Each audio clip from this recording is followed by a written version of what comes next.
9월 25일 토요일 일일 부흥에 참여하신 여러분을 축복합니다. 오늘의 말씀은 마가복음 14장입니다. 다 같이 마가복음 14장 1절로 9절 합독하겠습니다. 마가복음 14장 1절로 9절입니다.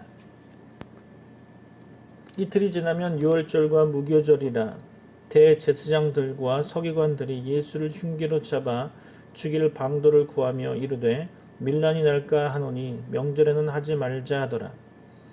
예수께서 베다니 나병 환자 시몬의 집에서 식사하실 때에 한 여자가 매우 값진 향유 곧 순전한 나드 한 옥합을 가지고 와서 그 옥합을 깨뜨려 예수의 머리에 부으니 어떤 사람들이 화를 내어 서로 말하되 어찌하여 이 향유를 허비하는가.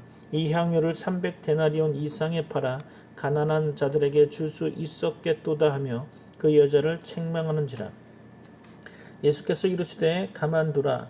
너희가 어찌하여 그를 괴롭게 하느냐. 그가 내게 좋은 일을 하였느니라. 가난한 자들은 항상 너희와 함께 있으니 아무 때라도 원하는 대로 도울 수 있거니와 나는 너희와 항상 함께 있지 아니하리라. 그는 힘을 다하여 내 몸에 향유를 부어 내 장례를 미리 준비하였느니라. 내가 진실로 너희에게 이르노니 온 천하에 어디서든지 복음이 전파되는 곳에는 이 여자가 행한 일도 말하여 그를 기억하리라 하시니라. 아멘. 오늘 본문의 제목을 그 옥합을 깨뜨려라고 정해보았습니다. 말씀 나누는 가운데 하나님의 은혜가 상호간에 넘치길 축원합니다. 본문은 옥합을 깨뜨리고 값진 향유를 예수님께 부은 이름 모를 한 여인의 아름다운 헌신을 기록하고 있죠. 흥미로운 것은 이 귀한 헌신의 사건을 둘러싸고 있는 전후 구절입니다. 이 사건을 샌드위치처럼 둘러싸고 있는 기록은 첫째로 살펴볼 것은 예수를 잡아 죽이려는 유대 종교 지도자들의 흉악한 음모이죠. 둘째로 가룟 유다의 더러운 배신이 있었다는 거죠. 이 같은 문학적 기법을 사용함으로써 마가는 가룟 유다의 배반과 종교 지도자들의 괴계를 이 여인의 헌신과 극명하게 대비하고자 했던 것 같습니다. 여인들이 예수님께 향유를 부은 사건은 본문 이외에도 두 군데 더 기록이 되어 있습니다. 첫 번째 기록은 누가복음 7장 36절로 38절에 나타나 있죠. 여러 가지 정황으로 보아 이 사건은 아마도 예수님의 공생의 사역 초기에 일어난 일로 보여집니다. 두 번째 기록은 6월절 엿새 전에 마리아가 예수의 발에 향유를 부은 사건입니다. 요한복음 12장이죠. 이 사건은 예수님께서 나사로를 살리신 직후에 일어났습니다. 죽었다가 살아난 나사로가 그 잔치에 참여하고 있었기 때문에 그 잔치 자리에는 나사로를 보려고 많은 사람들이 몰려들었죠. 나사로 까닭에 많은 유대인들이 예수님을 믿게 되자 대제사장들은 예수님과 함께 나사로까지 모두 죽이려는 모의를 했다고 성경은 기록하고 있습니다. 반면 본문의 사건은 6월절 이틀 전에 일어났다고 기록되어 있죠. 요한복음에서는 마리아가 예수의 발에 향유를 부었는데 본문에서는 한 이름 없는 여인이 예수의 머리에 향유를 부었다고 기록되어 있습니다. 본문의 사건이 요한복음의 사건과 동일한 사건일까요? 학자들에 따라서는 동일한 사건으로 보는 경향이 많습니다만 그러나 여러 가지 기록의 차이로 보아 이 두 사건은 비슷하지만 별개의 사건으로 저는 생각합니다. 아마도 이 여인은 그 죽었다 살아난 나사로의 여자친구가 아니었나 이렇게도 생각해 봅니다. 여하간 즉 십자가를 앞두고 우리 주님께 바치는 사랑의 헌신이 곳곳에서 연속적 집중적으로 발생했다고 보는 거죠. 그때마다 예수님께서는 그 헌신이 당신의 십자가 죽음과 장례를 준비하는 아름다운 일이라고 거듭 말씀하시며 최고의 칭찬을 아끼지 않으셨죠. 이 사건이 일어난 때는 유월절과 무교절 이틀 전이었다고 기록하고 있습니다. 대제사장들과 서기관들은 예수님을 잡아 죽일 방책을 구하며 흉악한 괴계를 꾸미고 있었죠. 그러나 그들은 혹시 밀란이라도 나면 어떻게 할까 하고 염려해서 예수 잡는 일을 명절 이후로 연기하자고 결의하게 됩니다. 오늘 본문 1절로 2절 말씀을 다시 한번 읽어볼까요? 이틀이 지나면 유월절과 무교절이라 대제사장들과 서기관들이 예수를 흉계로 잡아 죽일 방도를 구하며 이르되 밀란이 날까 하노니 명절에는 하지 말자 하더라. 예수님의 지상 생애의 마지막 유월절이 가까이 오고 있습니다. 유월절은 유대인의 달력으로 1월 14일 저녁이었고요. 무교절은 1월 15일부터 7일간입니다. 레위기 23장에 잘 나와 있죠. 이 두 절기는 때때로 동일시 되기도 했습니다. 누가복음 22장 1절에서요. 6월절이면 예루살렘에는 매년 엄청난 인파가 몰려들었죠.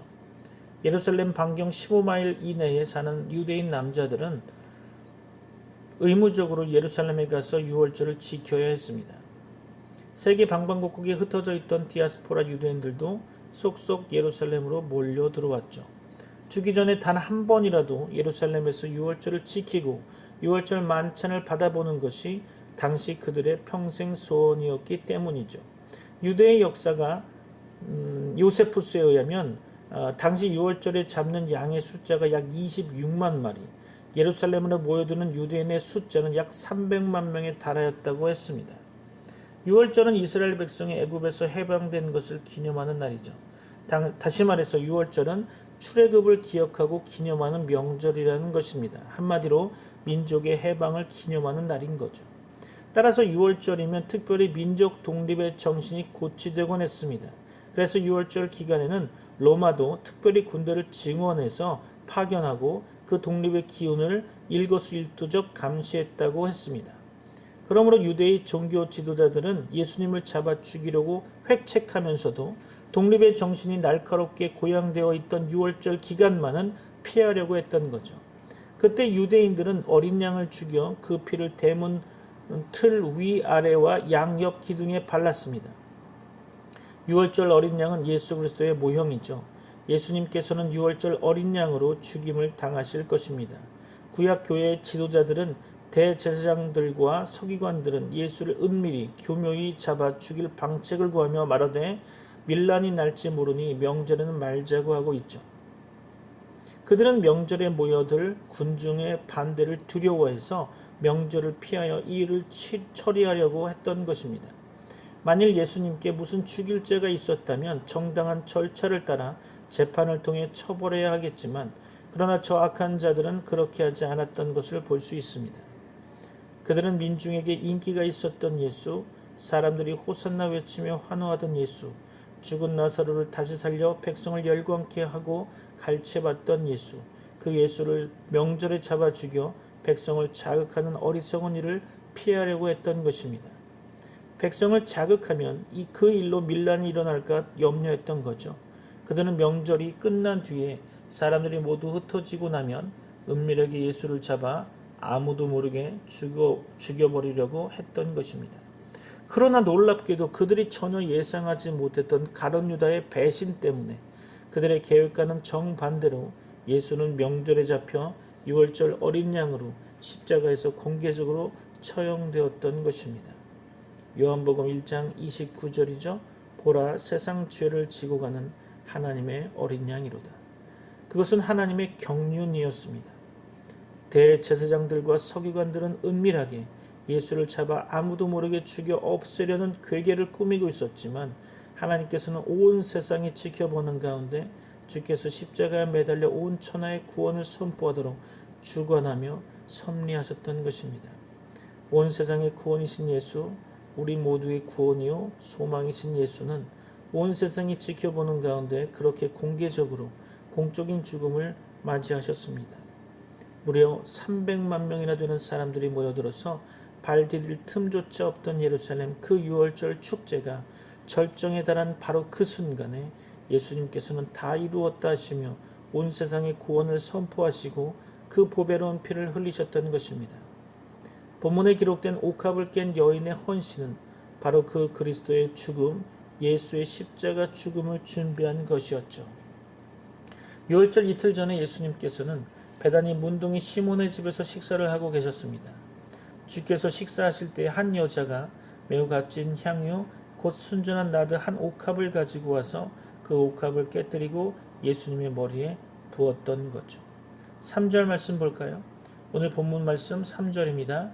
예수께서 베다니 나병 환자 시몬의 집에서 식사하실 때에 한 여자가 매우 값진 향유 곧 순전한 나드 한 옥합을 가지고 와서 그 옥합을 깨뜨려 예수의 머리에 부으니 그 광경을 지켜보는 사람들은 충격을 금치 못했겠죠. 그 향유가 너무도 값진 것이었기 때문입니다. 그 중에 어떤 사람들은 그것을 낭비라고 생각했죠. 그래서 막 화를 내면서 무슨 생각으로 이 향유를 허비하는가? 이 향유를 300데나리온 이상에 팔아 가난한 자들에게 줄 수 있었는데 하고 수군거리며 그 여자를 책망했죠. 이 사건은 요한복음 12장에 기록된 사건과 같은 사건으로 본다면 예수님께서는 유월절 엿새 전에 베다니에 오셨고 이틀 전에 이 일이 있었던 거죠. 향유를 부은 여자는 마리아였겠죠. 그는 자기가 간직하고 있던 매우 값진 순전한 나드 향유 한 옥합을 깨뜨려 예수님께 부었던 거죠. 그게 요한복음 12장의 사건입니다. 옥합은 석고병을 말하죠. 본문 마가복음에서는 그 한 여자가 그것을 예수님의 머리에 부었다고 말하고 요한복음은 그의 발에 부었다고 말하고 있습니다. 다른 사건이죠. 그런데 이 사건이 요한복음과 마가복음에 기록되었는데 같은 사건으로 어거지로 본다면 그녀는 예수님의 머리와 발에 다 부었다는 거죠. 여하간 요한복음은 그가 심지어 자기 머리털로 예수님의 발을 씻었다고 증거하고 있습니다. 그 향유는 매우 값진 것이었죠. 마가복음 본문과 요한복음 12장 5절에서는 그것이 300데나리온 이상의 가치가 있는 것이라고 암시하고 있습니다. 300데나리온은 노동자의 300일 품삯에 해당되는데 일반적으로 현대에서 표현하면 연봉이라고 하는 것에 가까울 것입니다. 오늘날 연봉으로 약 3천만 원의 가치가 있다고 보여집니다. 그것은 분명히 그 여자가 가장 아끼는 보물이었을 것입니다. 그것은 아마 그의 결혼을 위해 준비해둔 것일지도 모릅니다. 하여간 그것은 자기 몸에 바르기 위해 자신의 육신적 아름다움을 위해 준비해 두었던 것일 겁니다. 그러나 그 여자의 생각이 달라졌음에 틀림없죠. 우선 그는 세상적 가치가 헛됨을 깨달았던 것 같습니다. 그가 마리아라면 그는 오빠의 병과 죽음과 희생을 통해 그것을 깨달았을 것입니다. 그가 혹 나사로의 여자친구였다면 동일한 생각을 했겠죠. 사람은 죽음 앞에 설 때 세상의 것들이 무가치함을 알게 되죠. 그것은 세상의 금은 보화가 자기 목숨을 건질 수 없음을 알기 때문이죠. 300데나리온이 큰 것이지만 이제 그 여자는 세상적 가치관을 넘어서게 되죠. 더욱이 그 여자는 그 향유가 자기에게보다 예수님께 더 합당하다고 생각했을 것입니다. 그는 예수를 참으로 귀한 분으로 깨닫게 되는 거죠. 예수는 인간적으로 자기 오빠를 또는 자기 남자친구를 병과 죽음에서 건져내 주신 은인이었습니다. 그 사실만 생각해도 그 향유의 옥합은 결코 큰 보답이 아니었죠. 그것은 다른 병원들에서 못 고치는 자기 아들의 병을 고쳐준 병원에 몇 억을 기부한 아버지의 보답과 같은 마음이었을 것입니다. 그러나 그 정도뿐이 아니었죠. 그 여자는 예수께서 하나님의 아들 그리스도이심을 깨닫고 믿었음에 틀림없습니다. 매우 값진 향유의 옥합을 깨뜨리고 예수님의 머리에 부은 것은 예수님께 대해 가장 크게 경배하고 가장 사랑하는 마음의 표현이었을 것입니다. 예수님은 그에게 3천만 원짜리 향유 옥합을 깨뜨려 드릴 만큼 귀한 분이셨다는 거죠. 그 여자의 행동은 예수님께 대한 지식이 없이는 불가능한 행동이었을 것입니다. 그것은 이기적 생각이나 외식적 마음으로는 할 수 없는 행동이었죠. 그는 그 향유가 자기 같은 죄인이 바를 것이 아니고 주 예수 그리스도에게 합당한 것이라고 생각했을 것입니다. 4절로 5절 말씀 볼까요? 어떤 사람들이 화를 내어 서로 말하되 어찌하여 이 향유를 허비하는가? 이 향유를 300데나리온 이상에 팔아 가난한 자들에게 줄 수 있었겠도다 하며 그 여자를 책망하는지라. 그 여자가 부은 그 값비싼 향유가 쓸데없이 낭비된 것이었나요? 요한복음 12장에 보면 여자를 책망한 제자들 중에 가룟 유다가 있었는데 그가 이렇게 말한 것은 가난한 자들을 생각해서가 아니고 돈괴를 맡은 자로서 거기 든 것을 훔쳐가는 도둑이기 때문이었다고 기록하고 있습니다. 그때 예수님께서는 말씀하시죠. 6절로 9절입니다. 예수께서 이르시되 가만두라 너희가 어찌하여 그를 괴롭게 하느냐 그가 내게 좋은 일을 하였느니라. 가난한 자들은 항상 너희와 함께 있으니 아무 때라도 원하는 대로 도울 수 있거니와 나는 너희와 항상 함께 있지 아니하리라. 그는 힘을 다하여 내 몸에 향유를 부어 내 장례를 미리 준비하였느니라. 내가 진실로 너에게 이르노니 온 천하에 어디서든지 복음이 전파되는 곳에는 이 여자가 행한 일도 말하여 그를 기억하리라 하시니라. 예수님께서는 이 여인의 헌신을 좋은 일이라고 칭찬하셨습니다. 이때 좋은이란 형용사는 헬라어로 칼로스라는 단어를 썼는데요. 이는 도덕적으로 선하다는 뜻이 아니고 아름다운 또는 사랑스러운이라는 뜻입니다. 참고로 도덕적으로 선하다는 의미로는 아가도스라는 단어가 있습니다. 어쨌든 이 여인은 옥합을 깨고 향유를 부음으로써 예수님의 십자가 죽음을 준비하는 사랑스럽고 아름다운 일을 행했던 것입니다. 이 여인은 자신이 드릴 수 있는 최고의 것으로 주를 섬기며 예수의 십자가 죽음과 장례를 준비했습니다. 이 여인의 헌신은 계산을 초월한 섬김입니다. 그에게 계산을 초월한 예수 사랑이 있었기 때문에 그가 예수께 모든 것을 바치고자 했기 때문입니다. 사람들은 수군거리며 이 여인을 비방했죠. 그러나 최고의 헌신은 그것을 이해하지 못한 사람에게는 언제나 최악의 낭비로 보일 뿐입니다. 이 여인은 예수님께서 그 헌신을 필요로 하는 가장 적합한 시간에 자신의 모든 것을 바쳐서 주를 섬겼습니다. 그것은 놓칠 수 없는 마지막 기회였죠. 십자가를 바로 앞에 둔 순간 이 여인은 더 이상 지체할 수 없었을 것입니다. 그리고 그 모든 사랑을 주께 드린 거죠. 헌신의 때는 언제나 지금 바로 이곳입니다. 최고의 헌신으로 주를 섬길 때는 지금 바로 이 순간 바로 이곳이죠. 이 여인은 자신의 전부를 바쳐 주를 섬기고자 했습니다.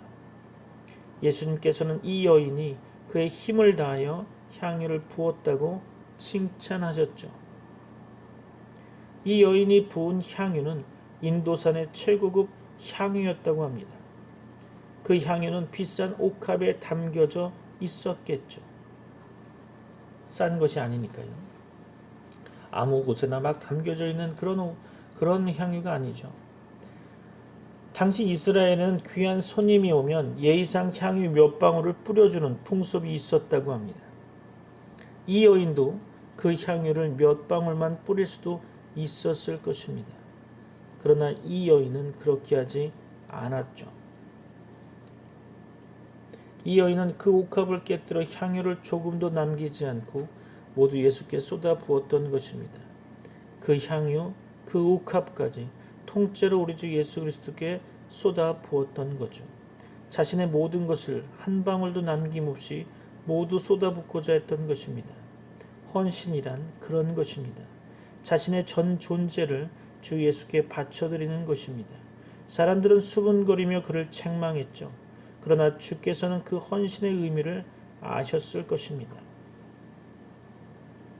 자신의 모든 것을 아낌없이 쏟아붓는 그 조건 없는 섬김의 의미를 아셨던 거죠. 예수님의 십자가는 자신의 전 존재를 깨어 우리에게 쏟아부으신 주님의 향유요 주 예수 그리스도의 옥합이었던 것입니다. 이사야 53장 5절이죠. 그가 찔림은 우리의 허물 때문이요 그가 상함은 우리의 죄악 때문이라. 그가 징계를 받음으로 우리는 평화를 누리고 그가 채찍에 맞음으로 우리는 나음을 받았도다. 예수님께서는 사람의 행동의 동기를 보십니다. 그는 선한 동기로 하는 행위를 귀히 보시죠. 그러나 사람들에게는 이런 이해심이 부족한 것 같습니다. 이 세상에는 가난한 자들이 많습니다. 가난은 반드시 환경이나 사회기조 때문에 오는 것은 아니고 많은 경우 어떤 경우는 게으름과 낭비와 과도한 욕심 때문에 온다고 봅니다. 우리는 갑자기 부자가 되려 하지 말고 정직하게 돈을 벌어야 할 것입니다. 가난한 자를 돕는 것은 선한 일일 것입니다. 우리는 원한다면 아무 때라도 그를 도울 수 있습니다. 그러나 예수님께서는 며칠 후 십자가에 달려 죽으실 것입니다. 그는 제자들과 항상 함께 계시지 않을 것입니다. 그 여자가 자기의 가진 가장 귀한 보화를 주를 위해 사용하였을 때 우연하게도 그것은 주님의 장례식을 미리 준비한 것이 되었습니다. 그것은 하나님의 섭리로 그렇게 되었던 거죠. 예수께서는 그 여자의 한 일을 귀하게 여기시고 칭찬하셨습니다. 단순한 칭찬이 아니고 그 여자의 한 일이 복음이 전파될 세상의 모든 곳에서 알려져야 할 모범이라고 암시하셨습니다. 그것은 가난한 자들을 위한 많은 구제보다 귀한 일이었던 거죠. 그것은 참으로 예수 그리스도를 아는 참된 지식에서 나온 지극히 높은 숭배와 경배와 사랑의 표현이었던 것입니다. 이제는 우리의 전 존재를 주를 위해 바칠 때입니다. 사랑하는 주님 앞에 우리의 모든 것을 드려야 할 때입니다. 그렇게 하면 사람들은 수근수근 거릴 것입니다. 다른 방법도 있을 터인데 그렇게까지 할 필요는 없을 터인데 그것으로 더 좋은 일을 할 수도 있을 터인데 사람들은 그렇게 수근거리며 비방할 것입니다. 어떤 사람이 밤낮 없이 자신의 힘을 다하여 재물과 명예와 출세를 위해 노력하면 사람들은 그것을 부지런하다고 합니다. 그러나 주를 위해 모든 기득권을 포기하고 자신의 전 존재를 예수님께 드리면 사람들은 그것을 어리석다고 합니다. 한 젊은이가 자신의 미래를 개척하기 위해 열심히 공부하고 노력하면 사람들은 그를 매우 모범적인 청년이라고 칭찬합니다.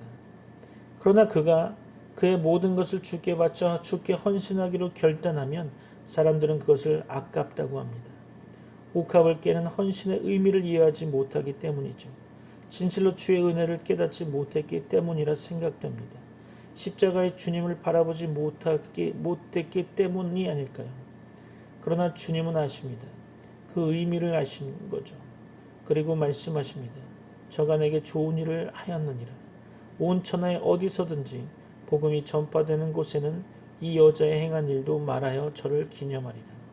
이 시간 여러분의 믿음을 결단하는 시간이 되시길 축복합니다.